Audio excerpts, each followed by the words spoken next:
Hello, welcome back to Mediums in Action, and it's a very, very special Christmas version. So if you can hear little jingle bells at the moment, you're not going mad. It is actually our Christmas version, and the jingle bells mean that it is Christmas. And shaking those jingle bells is my good friend and medium Ian Doherty. Hello, Martin, and thank you for the nice warm welcome, and a Merry Christmas to everybody, whether you follow it or not. I wish you the best at this time of year. I know you're not a huge follower of astrology, but next year seems to be a little bit more grounded rather than sort of people's plans being up in the air and governments being in disarray. Apparently next year, certainly in the second half, we'll see a more grounded aspect. How do you feel spiritually things are happening? Spiritually, I do feel there's quite a surge forward, where I do feel, and we had a little chat about this a little while ago, there's the wanting to know about spirit, there's the wanting to know, other than taking the faith aspect of world religions, and I think people want to find out their own answer about spirituality, and I do feel there's a big push forward there. There seems to me very much of a creative sort of flow that seems to me to be going January through to the month of March. So I do believe opens new doors for a lot of people. It's almost like having the what's that? I can't remember what the tarot card is. Where you have the high priest where he's searching for something, divination. I feel that is very typified, or will be typified in April for a lot of people. So I think they're going on soul journeys, for want of a better way. I certainly feel that this last 2-3 years, it's got stronger and stronger that people are looking for sort of secular beliefs and looking at spiritualism, looking at all of these sorts of peripheral beliefs rather than looking at established religion. So I think there's a big move. I think even paganism is kind of suffering in a way. I think people are trying to find their own path. I think I do believe that's going to be a major change, but of this year, particularly what's happening now in France and that, I do feel there's a wake-up call where people are sick of it, so they want, they don't want to be, I wouldn't say under the thumb, that's sort of putting things a little bit to call it stricter purpose, but I just get the sense that people are standing up and thinking, well, we can have more, we're more in charge, and and we've got that right to ask questions, so I feel that comes into 2019. Yeah, I certainly feel that. And I think from Spirit's point of view, there is this feeling that there is going to be a larger increase in spiritual matters. And I think that's certainly our part to play as well, where as people who communicate with Spirit, it's not a religious sort of point of view in that we've got to bang the drum and generate as many followers as possible. But certainly to be there to offer people advice and let them find their own feet. And certainly it comes back to that, what we're saying, if we can give people a good foundation, then they can move on and kind of formulate their own belief systems as well. Yeah, definitely with you on that one. So over Christmas, I think, I don't know how you feel about Christmas and ghosts. I know sort of traditionally, I don't know if you know this, Ian, but traditionally with ghosts, people at around 1:00 in the afternoon, after the Christmas dinner, we're talking sort of Regency period, Victorian period, people would retreat round a piano or round the fire, and they would start to tell ghost stories. It was a tradition for 100, 200 years to tell ghost stories on Christmas Day. So now obviously that's been replaced by the EastEnders Christmas special. For our American listeners, EastEnders is a soap opera which has a very, very bleak Christmas episode every year. But yeah, it was a time far more associated to ghosts than it is now. But we still have people questioning and saying, why do I feel spirit more around Christmas? Are our loved ones around us more around Christmas than any other time? I mean, what's your feelings about it, Ian? Well, certainly from a spiritual and a spiritualist point of view, Christmas is, the time for family to get together, and when there's an upsurge in feelings, because it may be through work situations or situations that stop family being in that same place, getting together is such a relief. It's an outpouring of feeling. We can say sorry for any past harm or issues. And I do feel family in spirit want to be part of that. They want to encourage it. They want to be, very, very much in evidence, and I do feel particularly those who've been through loss leading up towards Christmas, then it's a very, very special time, and their thoughts naturally go over to loved ones, and therefore that those loved ones naturally gravitate closer because thoughts are with them. So I feel it's a very magical time, not in the sense of Santa, but in the sense of ghosts of Christmas past and the present, and I just get the sense it's all the niceties, the feelings, emotions. Everybody, we get it through cultures, we get it through the media. Everybody wants to get close. They want to feel that, the family singing carols, as you said, in the Victorian era, and be around the central log fire and just have fun. And I do feel that is the essence of what Spirit want to teach.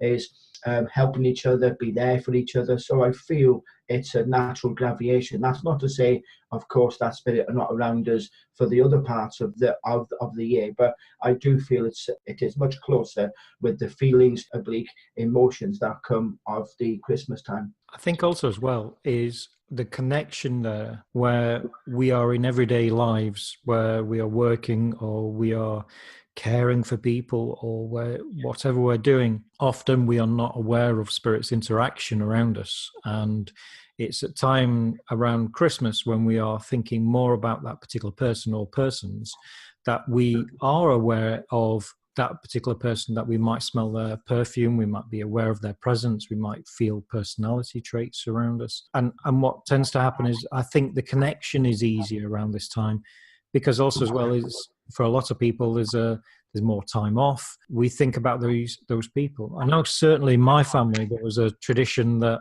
certainly on Christmas week you'd visit the graves of families and leave flowers for Christmas. And it sounds a bit ridiculous in a way that you're leaving Christmas flowers for somebody who passed away 10, 15 years ago. But I suppose it comes back to like that old veneration of the dead. And at Christmas, it's another veneration of the dead. Charles Dickens' Christmas Carol, the ghost of Christmas past, Christmas present and Christmas future. There's obviously the theme of death running through the whole of that. At Christmas, it's easier to connect with people just because you're in that mind frame. You're not thinking about particular timescales of work or jobs or anything like that. Instead, you are actually thinking about the people that you have lost. Yeah, there is that, and then there's the feel good factor is towards other people.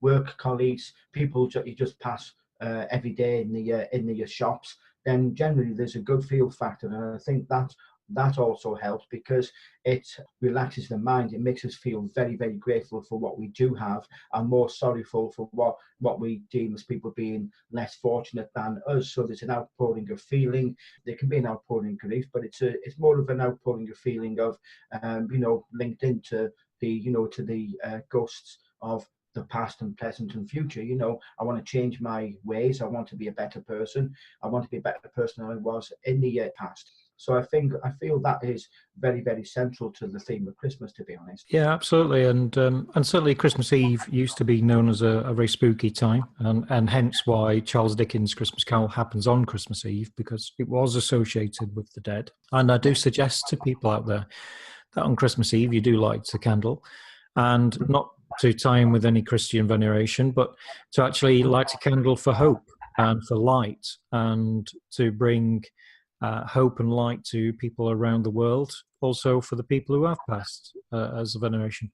Light a candle and just say thanks and thank you. And while the candle's burning, think about the amount of light we could bring into this world and positivity for the future as well. That's lovely words, that, Martin. And, if people are able to, then I do feel it would be of benefit to the world and benefit to that person as well. Well, you imagine everybody's thoughts and consciousness towards lighting a candle and thinking about positivity in the world, and that can only be a good thing. Certainly from my side, and I know you share similar views, is that we are connected consciously. If we can all raise our positivity, then we might start doing more good things than bad things. And I don't mean you personally, Ian. So. No. I know. I could be a little bit of a cynic around Christmas, but certainly the spirituality aspect is absolutely beautiful this time of year. Absolutely, yeah. It is nice, and I know with my children, when we've been to the Christmas Carol concerts in church, and even though I'm not a Christian, you can't help but feel the energy of certainly the words that are spoken. And again, I'm talking about the words that we look for love. The hopes and fears of all the years are met in thee tonight. And that particular carol is something that really resonates with me, because it suggests that, all the hopes and all the fears and the anxiety were sort of met. They were hoping for some sort of savior to this. And actually, what I would argue is the savior is in all of us, is that all of us can be saviors to this world, whether on an ecological point of view, which is very prevalent at the moment, or just generally being nice. Definitely. It is change, transformation for a lot of people, say, not just within the sort of the New Year resolutions, if people make them, of course, but I think it's a period of reflection of what we have, seeing and feeling the love around us, and then wanting to make a difference, So I feel 2019 is going to be off the back of Christmas, really, in the fact I do feel the spirituality, particularly around April, is going to be governed from this time of year. I totally agree with you. I think from Spirit, and Spirit's talking to me now, that there is a turning point in April. So maybe there is a big worldly change or announcement that certainly does waken up spirituality as a whole. After that period, it might be a scientific. I certainly feel science is involved. I was just wanted to say I was very much aware of it not being anything to do with a cataclysm or anything. It's no. It's certainly linked to global consciousness, I think.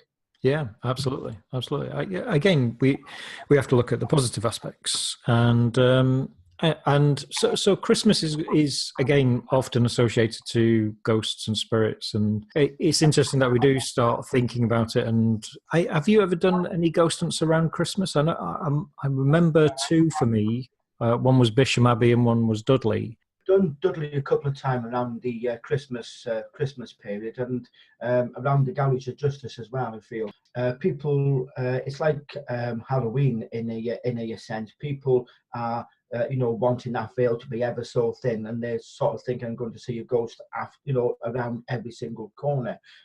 So I just feel there's a fascination with it. There's oh my goodness, it's going to be real, and I do feel people's heightened consciousness in the fact that they firmly believe that the fabric wears thinner, the fabric being between this world and the spirit world, and we see, hear and feel more. So from that point of view, there's always, it seems to me, to be more active, but I feel that people partly add to that, to be honest.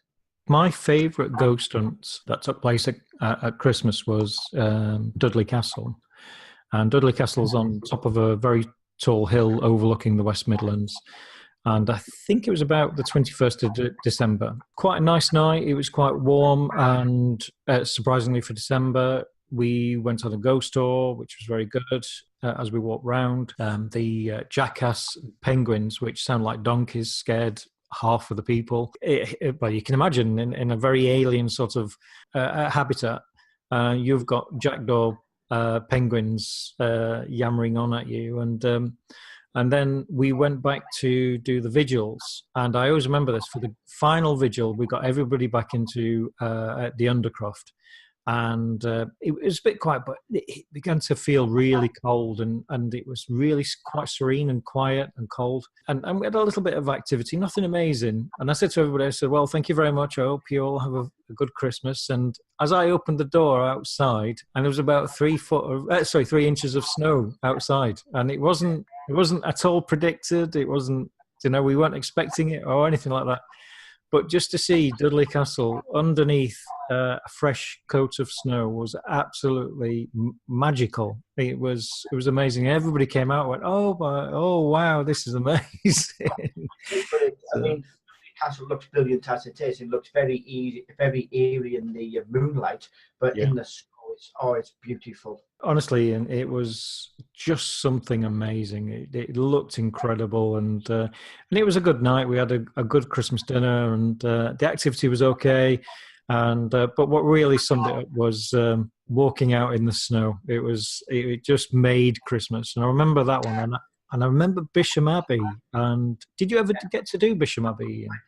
I've been there three, maybe four times, I think. But it's absolutely beautiful place. You know, the feelings from it are awesome. Particularly the upper rooms to the right hand side, back of the building, are beautiful. You know, Oh, it was incredible. And I remember at Christmas that we were there, and the big main hall, which is medieval, and it's even got a viewpoint where Henry VIII used to overlook the hall when he used to stay there. And this particular night, the security guard was leaving. Sorry, not the security guard, it was the night manager was leaving, and said, would you like to go and have a look at the haunted room?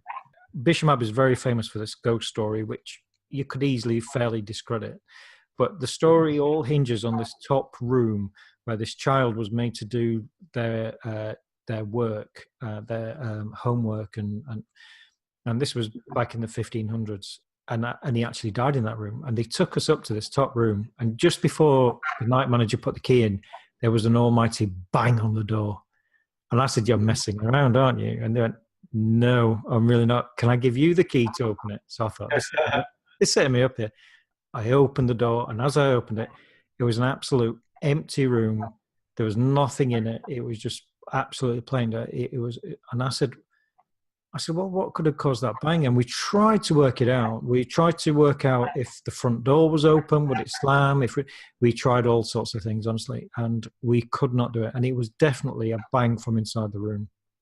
So whether that ghost story is true or not doesn't really resonate with me. I'm not interested in that. We did definitely hear some sort of physical activity that night, and again, it just happened to happen at Christmas, and we were only about 3 foot away, and something internal definitely banged on the door. It wasn't like a door slam or anything like that. It was like somebody really hit it with the palm of their hand. It was a very interesting.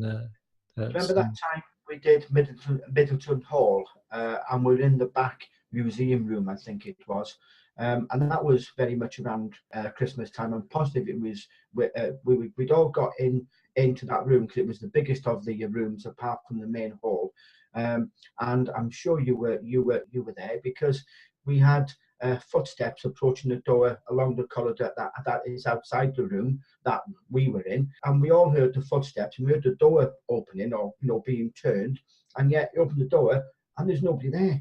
You know, it was we did. Do you know, I do remember that. And if I remember correctly, Ian, actually, we heard a noise outside. Yeah. So I actually had the door open. I'm sure we had the door open, so everybody was there.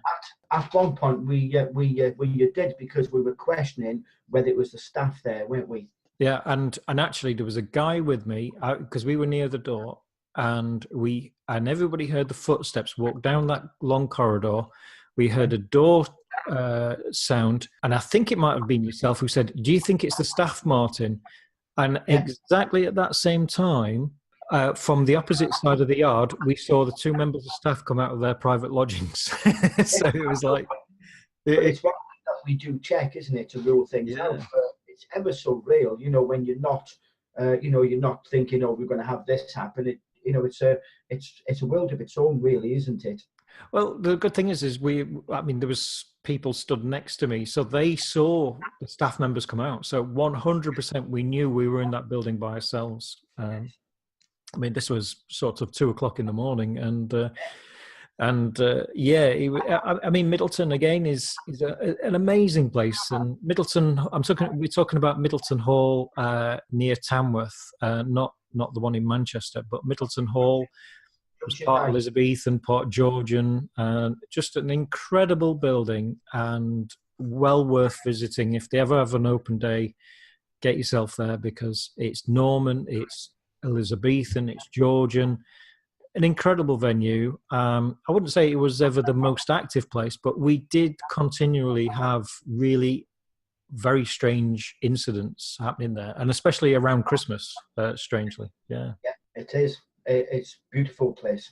Just moving on slightly, for Christmas, I asked Father Christmas that I wanted DNA testing. I don't know if you've ever heard of these, Ian, but what you can do is you can have your DNA tested. Yeah. And what you have to do is you wipe either wipe a swab in your mouth, or you send your saliva off to a laboratory. And I think that's where Santa's elves then get onto your DNA. But what happens is the one I've chosen, which is called 123andMe, and I think that's 123 chromosomes or something. And what they do is they tell you with apparently 98% accuracy where your family was from over the last 200 years, and where their genes came from as well. And also they talk about that they're also able to tell you what traits I have from Neanderthal. So that's going to be interesting as well. Apparently, and anybody who's listening to this, if you sneeze when you have dark chocolate, that is a throwback from when we was Neanderthal. It's apparently how they used to react to it, and it's one particular gene that's come all the way back from those many thousands of years. So, oh, wow. I thought we could do a bit of a test with Spirit and see what Spirit feel is going to come back. Obviously, Spirit have more information than what we do. Yeah, granted. Just so people know, my sort of background is my family's background is very, very British orientated. My family traces back to Cumbria and also Northumbria, and strangely, both sets of family were blacksmiths. So if I had to put a bet on this, and I am a betting man, I would say it's literally going to say that all my genes have just come from Britain and nowhere else. But I have inklings. But Ian, what do you feel? Well, I do feel here, please, and bear in mind, obviously, people migrate over time.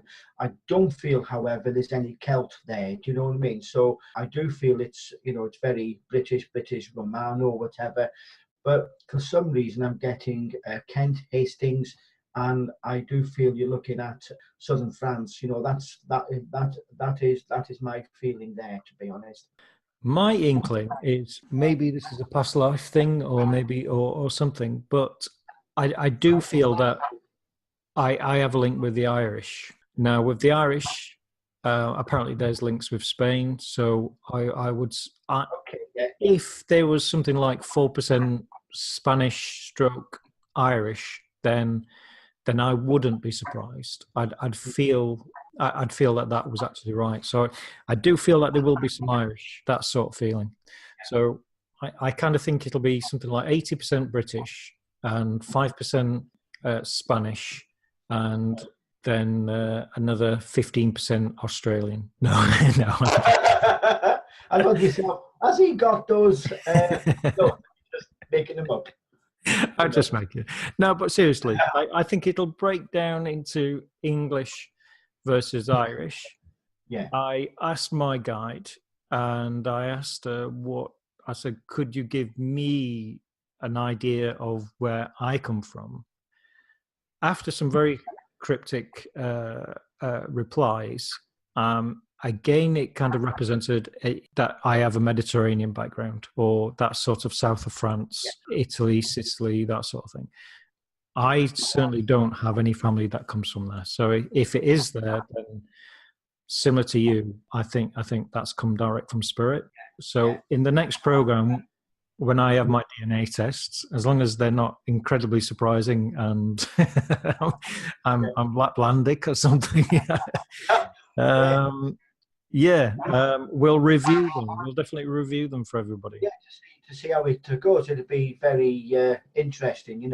I think I've got quite a big mix, to be perfectly honest, with the mind, to be, where I do feel, where, because I'm Welsh born, my father's Irish, so there's a lot of Celt there, but I get the sense as well. It probably goes, maybe over to again southern England. I feel. Ah, right. Well, it's interesting because I mean, obviously you've got an Irish name, Dorothy, but sort of Wales. I mean, they are the sort of last remnants of the English. Well, not I don't want to say English. The Anglos or the early tribes of Britain. Obviously, they went into two areas: were driven into Wales and driven into Scotland. So yeah, you'll have to do it sometime, Ian, and it'll be interesting. We'll have to test you as well, and we'll see what Spirit says. But yeah, I can imagine that yours would be very sort of wholly Welsh and Irish as well. I think that kind of draws to end our podcast. We will say the results in the next podcast, by the way, everybody. And also as well is if you have any idea from Spirit or you have any sensations or feelings of where my ancestors could come from, please leave a message on our Facebook or anything like that. I'd be interested to hear what you say. And is there anything else you'd like to talk about, Ian, before we go? No, just to wish people a very good time at this time of year. If you're with family, if you can't get with family, then send your thoughts out to your loved ones, spirit side. And as Martin was saying, if you've got the time, try to sit down. You don't have to have a real candle. It does help. It focuses, and then just send out love to that world. Whether you feel daft at doing it, it really doesn't matter. It's the intent of wanting things better. And I wish you well. Really lovely sentiments, Ian. I totally back that up. I doubt we'll do another podcast before the new year, but I'd like anybody who's given us support over this last year, people like Marion and all the people who have shared our podcast and who've liked it, who've reviewed it, who've just listened to it and subscribed. We thank you very much. We will be back next year. We do have some interesting developments that we're doing to the podcast. Shall we announce it now, Ian? Do you think that will? Yes, of course. Yeah, we are also going to be having some special guests coming in onto the podcast. So we have an interesting guest for January, something very completely different to what we do normally. We think it's about expanding horizons, and it's about listening to other people, because it's all right having a blinkered view, but it's nice to get other people's senses and ideas about the spiritual world as well. Have a great Christmas. Please give time for yourself and also the world. And we'll see you in the new year. Yeah, bye-bye. Thank you.